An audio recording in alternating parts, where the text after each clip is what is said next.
Do you need to floss? What does the research really show? You might be surprised by the answer. Watch this video and find out.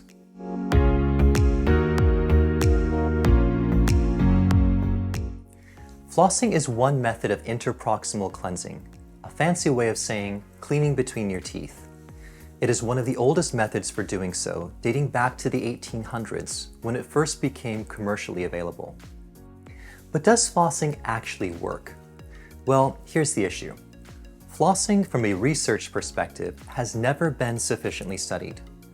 Yes, the thing dentists and dental hygienists have guilted patients on for over a century was never properly researched. In fact, so poor was the existing research in determining the benefits of flossing that in 2016, the US Departments of Health and Human Services and Agriculture quietly dropped their previous recommendations for doing so. Their reasoning was justifiable. The dental associations never demonstrated with rigorous proof that flossing actually does prevent cavities or gum disease. Now, before any of my dental friends send me messages denouncing me as a heretic, let me be clear. I'm not saying I don't recommend it, nor that it isn't beneficial, just that it's never actually rigorously been proven to be so. There are numerous factors that can diminish the validity of a research study. Those include corporately sponsored bias, the timing under which the study was conducted, the way the results were assessed, or even the specific question it sought to answer. Sadly, funding is a necessary evil in research. There are few studies that are not sponsored by some corporation. An exception to this sad state in science is Cochrane. Cochrane is a scientific research society that prides itself in keeping corporate bias from affecting its conclusions. Cochrane conducted a meta-analysis of the studies on flossing, meaning it reviewed all existing literature to determine if flossing was in fact effective in reducing cavities and gum disease more than brushing alone. Their conclusions were devastating to flossing advocates. They determined that floss or interdental brushes, in addition to toothbrushing, may reduce gingivitis or plaque more than toothbrushing alone. The evidence for tooth cleaning sticks and water flossers they found to be limited and inconsistent. And overall, the evidence showed low to very low certainty, and the effect sizes observed were not clinically important. So in the face of that evidence, why do dental professionals still tell you to floss? For the simple reason that we know reducing biofilm is essential to minimizing risks for cavities and gum disease. Cochrane did not state biofilm reduction wasn't necessary, just that there were no rigorous studies to prove flossing, interproximal brushes, or water flossers were better than a toothbrush alone. Occasionally, I have patients with very good brushing habits and low risk factors for oral disease. If they aren't flossing already, I won't ask them to. Recommendations for home care should really boil down to a customized care plan from your dental provider, based on your risks, your level of motivation, your dexterity, and the condition or positioning of your teeth. If your dental provider takes the time to determine that flossing is an ideal method for you, you do yourself a favor to at least try.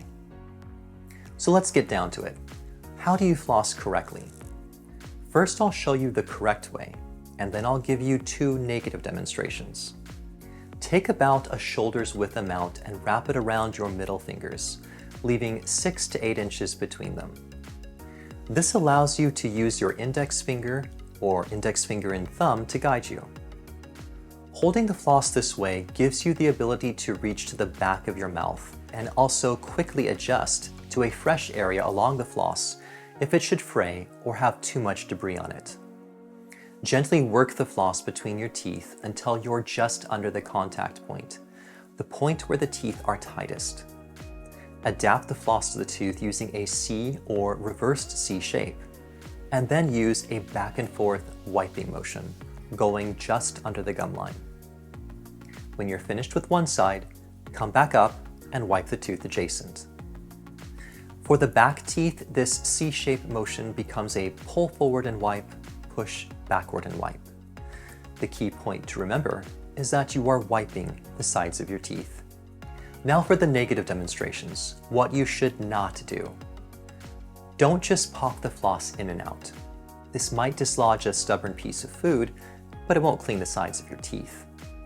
Also, don't aggressively drop the floss straight down over your gum tissue. This can lead to permanent rips or tears that require expensive grafting procedures to fix. What is the best type of floss? As a general rule of thumb, the thicker floss is the better floss. Why? Because a thicker floss inherently has more substance to reduce plaque and biofilm. For patients with significant gum recession, some professionals will even recommend using non-wool, undyed yarns to wipe larger spaces between teeth. Floss has three basic categories: thin gliding tapes like Oral-B's Glide, waxed flosses, which are the most common, and expanding woven flosses. Here is a visual comparison of all three. First, we have Glide.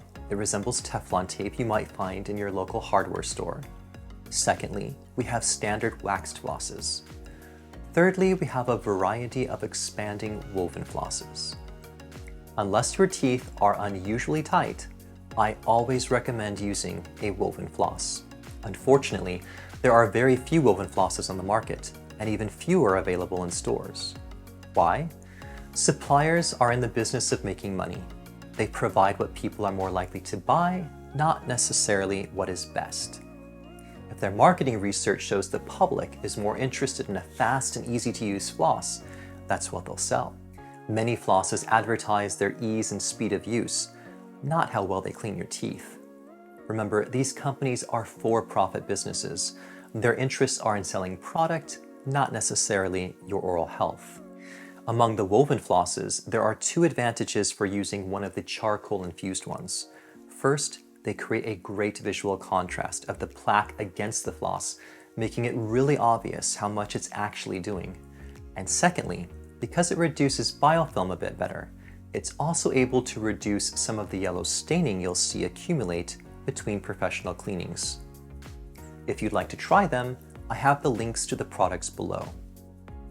When you should not floss at all. Studies published over the past 10 years are suggesting that regular flossing around implants can lead to gum infections. Researchers found that microparticles of floss and plastic instruments can adhere to the interface between the crown and the implant body, causing irritation to the gums. Caring for an implant should involve twice daily water flossing and careful brushing, rather than working floss around it. This is an instance where you should not use traditional floss. And now to recap. Reducing the biofilm between your teeth is necessary.